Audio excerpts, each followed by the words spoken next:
Hello everyone, welcome to study today. दोस्तों, आज की इस वीडियो में हम देखेंगे BA third year fifth semester के विषय राजनीति विज्ञान यानी कि पॉलिटिकल साइंस।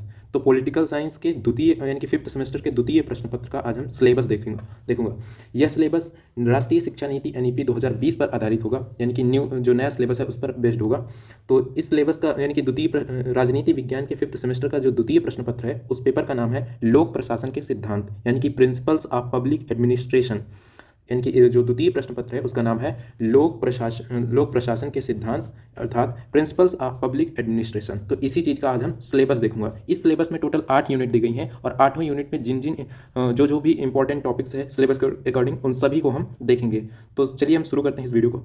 तो सबसे पहले देखते हैं पहली यूनिट यानी कि पहले यूनिट में हमें किन किन टॉपिक्स को पढ़ना है। तो पहले यूनिट में हमें लोक प्रशासन के अर्थ, इसके विषय में लोक प्रशासन क्या है, इसका अर्थ, इसकी परिभाषा और इसकी प्रकृति कैसे है, इसका विषय क्षेत्र यानी इसका स्कोप कितना है एंड इसका इंपॉर्टेंस कितना है, यानी कि लोक प्रशासन का महत्व किस तरीके से है लोक प्रशासन के सिद्धांत में। तो आपको लोक प्रशासन का अर्थ, प्रकृति, विषय क्षेत्र और महत्व के विषय में पढ़ना है।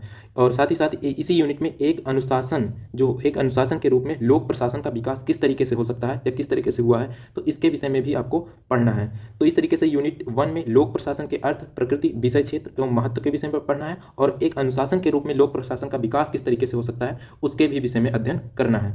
तो अब हम देखते हैं अगला यूनिट जो है दूसरा यूनिट। दूसरे यूनिट में हमें क्या पढ़ना है, तो दूसरे यूनिट में हमें संगठन का सिद्धांत पढ़ना है। संगठन का सिद्धांत, इसमें कई सारे सिद्धांत दिए गए हैं, तो उन सिद्धांतों में आपको वैज्ञानिक सिद्धांत पढ़ना है और शास्त्रीय सिद्धांत के विषय में पढ़ना, ये क्या है, किस इसमें क्या बात कही गई, इन सभी मतलब कि शास्त्रीय सिद्धांत क्या कहता है इसके विषय में पढ़ना।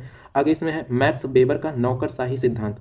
ये काफ़ी इंपॉर्टेंट है। इस यूनिट के जितने भी सिद्धांत हैं इनमें से कोई ना कोई यूनिट एग्जाम में आपको देखने को मिलेगा ही।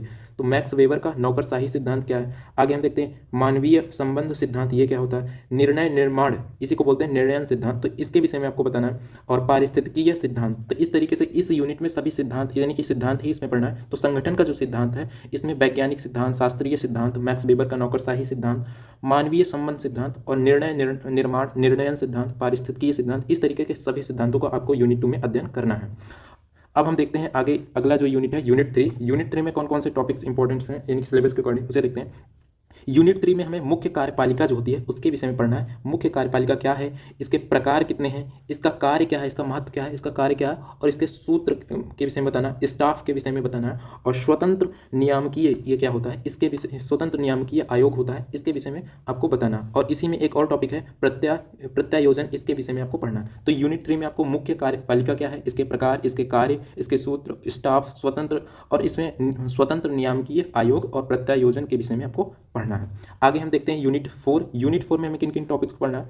यूनिट 4 में हमें बजट के विषय में पढ़ना है। बजट से संबंधित जितनी चीज़ें, तो बजट क्या है, इसकी परिभाषा, इसकी अवधारणा क्या है, तो बजट की अवधारणा क्या है, इसकी गठन यानी निर्माण कैसे होता है, इसको कैसे और इसका क्रियान्वित कैसे किया जाता है। तो इस तरीके से बजट के विषय में आपको यूनिट 4 में पढ़ना है। आगे हम देखते हैं इसी तरीके से यूनिट 5। यूनिट 5 में हमें क्या पढ़ना है, यूनिट 5 में प्रशासकीय कानून क्या होता है इसके विषय में पढ़ना है और प्रशासकीय न्यायाधिकरण क्या होता है इसके विषय में पढ़ना है। तो यूनिट 5 में प्रशासकीय कानून क्या है, प्रशासकीय कानून एवं प्रशासकीय न्यायाधिकरण क्या होता है इसके विषय में पढ़ना। आगे हम देखते हैं इसी तरीके से यूनिट 6। यूनिट 6 में नवीन लोक प्रशासन के विषय में पढ़ना है, नव लोक प्रबंधन के विषय में पढ़ना है और सुशासन एवं लोक नीति के विषय में पढ़ना है। तो यूनिट 6 में नवीन लोक प्रशासन, नव लोक प्रबंधन एवं सुशासन एवं लोक नीति, ये क्या होते हैं, इनके महत्व क्या है, इस तरीके से आपको सारी चीज़ें इसको विस्तृत रूप में आपको पढ़ना है। ये काफ़ी इंपॉर्टेंट है, इसमें से भी कोई ना कोई आपको एग्जाम में देखने को मिलेगा ही। आगे हम देखते हैं यूनिट 7 जो है। यूनिट 7 क्या है, इसमें पढ़ना है आपको विकास प्रशासन के विषय में पढ़ना है एवं प्रशासनिक विकास की अवधारणा। विकास प्रशासन क्या होता है एवं प्रशासनिक विकास की अवधारणा क्या है, कॉन्सेप्ट क्या है इसका।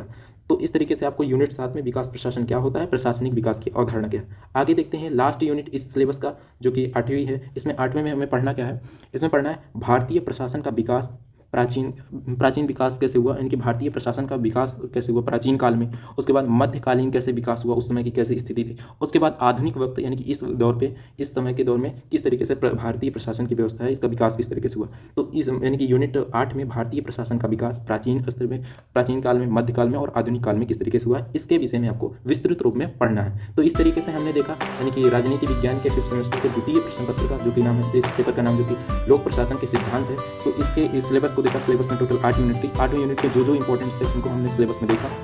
आप इन मतलब कि जो भी टॉपिक्स हैं उन टॉपिक्स को जरूर पढ़ के जाइएगा, क्योंकि कोई भी टॉपिक एग्जाम में पूछा जा सकता है। तो इससे पहले हमने राजनीति विज्ञान के 5th सेमेस्टर के प्रथम प्रश्न पत्र का सिलेबस भी की वीडियो बना दिया। अगर आपने उसे नहीं देखा, उसका सिलेबस नहीं देखा, तो वीडियो के डिस्क्रिप्शन बॉक्स में जाइए, वहाँ पर आपको लिंक मिल जाएगी, वहाँ से आप उस वीडियो को भी देख सकते हैं। तो बस आज की इस वीडियो में अगर आपको ये वीडियो पसंद आई हो तो वीडियो को लाइक कीजिए, एंड चैनल पर पहली बार आए तो चैनल को जरूर सब्सक्राइब करें, एंड इस वीडियो को अपने दोस्तों के पास ज़्यादा से ज़्यादा शेयर करें ताकि उन्हें भी इस वीडियो से हेल्प हो सके। तो हम इसी तरीके से अगले वीडियो में जरूर मिलते हैं। तब तक के लिए जय हिंद, जय भारत।